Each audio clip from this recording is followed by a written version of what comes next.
Benvenuti a tutti a questo ultimo episodio di questa serie. Ho pensato che potesse essere una buona idea oggi finire in natura, in un posto naturale, perché mi ero stufato dei rumori della città e del fatto che devo fermarmi in 5 secondi perché passa una macchina, passa qualcuno, c'è rumore insomma. Ma non avevo calcolato che comunque i rumori ci sono sempre all'esterno. Ma non importa, almeno c'è un po' più di tranquillità, non ci sono le persone. E quale luogo migliore per introdurvi quest'ultimo argomento di questo ultimo video, di questa ultima miniserie? Un posto senza le persone, per l'argomento comunità del parkour.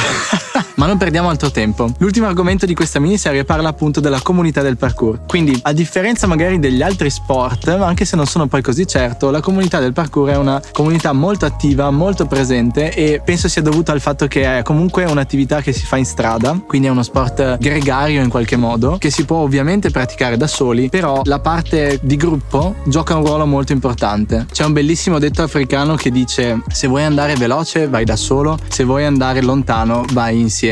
E questo è un ottimo modo di presentare la comunità del parkour, perché è esattamente così, grazie al fatto che non è competitivo, grazie al fatto che si può condividere con altre persone. L'allenamento di gruppo aiuta tantissimo a migliorarsi come individui e assolutamente come praticanti, proprio perché ci si può suggerire a vicenda, c'è un occhio esterno che ci può guardare e sa quello che stiamo facendo, ci si può scambiare idee, opinioni, ci sono stili diversi che possono essere imparati o visti e applicati. Insomma, è comunque un aspetto molto molto interessante che sarebbe un peccato ignorare o non sfruttare a proprio vantaggio. Ma mi chiederete, come faccio a cercare qualcuno nella mia città? Dove posso trovarli? Quali sono i canali di riferimento per esplorare la zona dove abito e capire se c'è già qualcuno che pratica? Allora, di sicuro gruppi su Facebook, nome della vostra città con scritto parkour a fianco o davanti o dietro, come volete. Cercate di spulciare bene tutti i gruppi, perché molto spesso ci sono gruppi di praticanti su Facebook che organizzano allenamenti, che organizzano eventi, organizzano le cose più disparate nella vostra città. Ad oggi è veramente difficile non trovare qualcuno che pratichi nella vostra città. Se abitate in un comune o in una cittadina molto piccola, andate ovviamente a cercare nelle città vicine più grandi, di sicuro troverete qualcuno, sempre e comunque. Se non vi va bene su Facebook, potete provare su Instagram con qualche hashtag, sempre parkour e nome della vostra città, oppure su YouTube scrivendo uguale nome della vostra città più parkour, viceversa. Insomma, tendenzialmente 90 su 100 troverete qualcuno che ha fatto qualcosa. La domanda è se è recente, e quello è un altro discorso ancora. Provate comunque, perché è il modo più rapido e veloce per capire se c'è veramente qualcuno con cui allenarsi o con cui condividere un allenamento, o magari anche con cui iniziare. Ricordate che il concetto di parkour è molto vicino al concetto di condivisione e di aiutare gli altri e di fatto conoscere i propri limiti. Quindi se uniamo tutti questi concetti insieme, è evidente che cercare qualcuno a cui suggerire, aiutare o farsi aiutare per capire meglio i propri limiti è la base della nostra disciplina. Ovviamente è una pratica individuale, non è di squadra, quindi ogni volta che saltiamo siamo da soli, però la condivisione di un allenamento, il potersi spingere un po' più in là con un esercizio fisico, aiutare qualcuno a finire un esercizio facendolo insieme a lui o a lei, cercare di spingere al massimo, di essere un buon esempio per qualcuno che inizia dopo di voi o farsi ispirare da qualcuno che è un po' più avanti a voi, è una parte fondamentale della crescita di ogni praticante ed è una pietra miliare della nostra disciplina. I praticanti solitari tendenzialmente hanno questa lacuna molto grande ed è un vero peccato, perché si creano amicizie e legami molto forti quando ci si allena, quando si affronta qualcosa di difficile assieme, nonostante non sia magari lo stesso salto. È un aspetto molto prezioso poterlo condividere con qualcuno, poter condividere con qualcuno la fatica di finire un allenamento difficile oppure la fatica di essere riusciti a sbloccare un salto difficile. È molto molto prezioso ed è una componente che non mi sentirei di suggerire e basta. È quasi un fondamentale del parkour, sapere e conoscere la comunità e cercare di interagirci il più possibile. In più c'è da dire che la comunità del parkour è estremamente aperta, non ci sono mai pregiudizi, non ci sono mai giudizi, si è sempre pronti ad aiutare, si è sempre felici di avere qualcuno con cui condividere, avere insomma un altro compagno di allenamento con cui scambiarsi idee, capire il perché ci si è avvicinati a questa pratica, cos'altro si ha in comune. Insomma, si creano legami veramente interessanti e molto belli,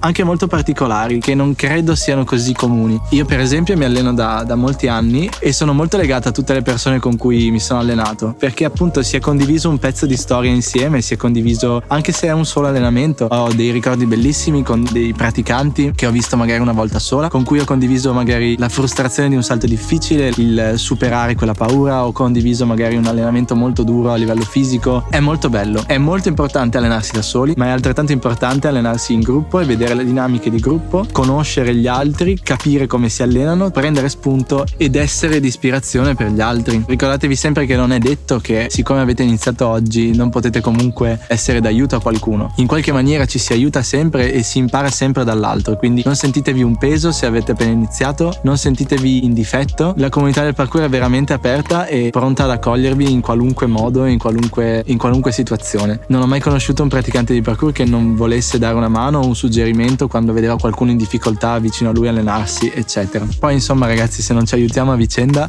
è brutto.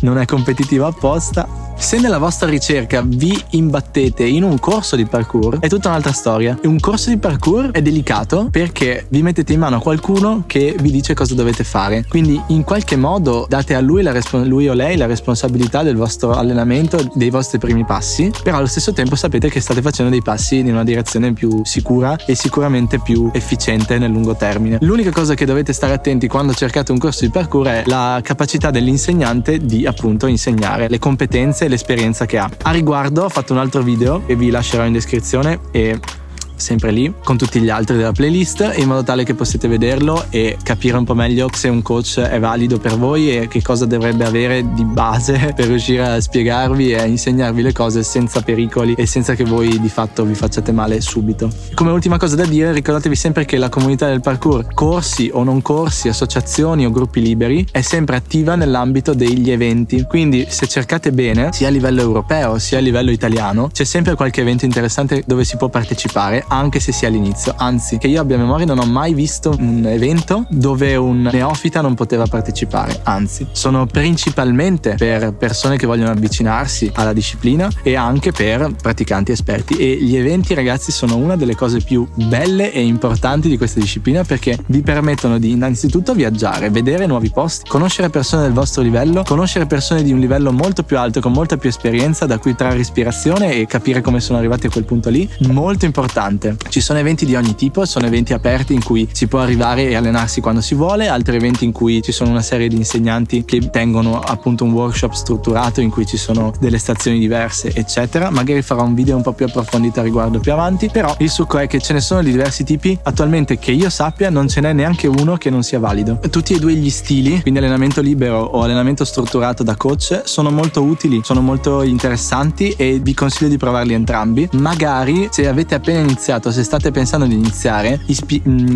tendete a preferire quelli dove ci sono i coach, ci sono delle stazioni dove c'è una struttura, perché tendenzialmente avete la possibilità di avere qualcuno che vi segue costantemente, qualcuno che vi propone delle cose del vostro livello e quindi potete tornare a casa con qualcosa in più. Gli eventi aperti dove ognuno fa l'allenamento che vuole, si avvicina alla persona che vuole e prova a allenarsi insieme sono ottimi, però se siete proprio agli inizi potreste tornare a casa e non aver imparato molto, a parte aver fatto un sacco di amici, ma quello succede in tutti e due. Quindi io preferirei iniziare con gli eventi in cui c'è un coach, uno o più coach che vi insegnano e che strutturano la giornata o le giornate a stazioni. Indipendentemente da ciò, sappiate che sono entrambi dei tipi di eventi meravigliosi, stupendi. Io ho un sacco di bellissimi ricordi di questi eventi. Non esagero nel dire che è una delle parti più belle di fare parkour, poter partecipare a questi eventi. È veramente molto interessante, rende la disciplina più ricca, più condivisa appunto perché sei in mezzo a un sacco di altre persone che praticano la tua stessa attività. E ricordatevi che purtroppo il parkour ad oggi è ancora poco conosciuto, quindi avrete molti momenti in cui potenzialmente potreste allenarvi da soli. Quindi quando vedete o sentite di un evento, quando avete l'occasione di allenarvi in gruppo anche nella vostra città, o magari prendere un treno per fare magari un'oretta di strada e andare in un'altra città dove sapete che ci sono praticanti che si allenano, vi consiglio caldamente di farlo perché vi arricchiscono tantissimo. Dagli eventi uscite sempre pieni di nuove informazioni, pieni di nuove amicizie e pieni di spunti su cui lavorare e su cui allenarvi, quindi ve lo consiglio veramente tanto.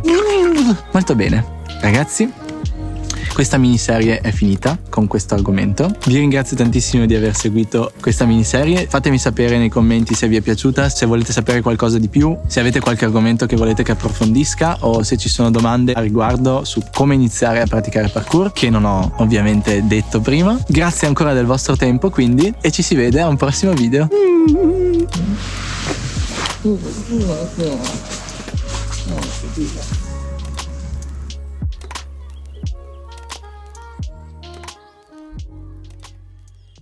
Le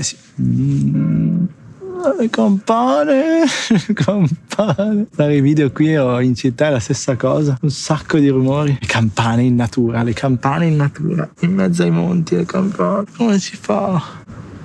Ma sul serio? Ma quanto dura? Ma forti poi. C'è anche il motorino adesso. Aspettiamo.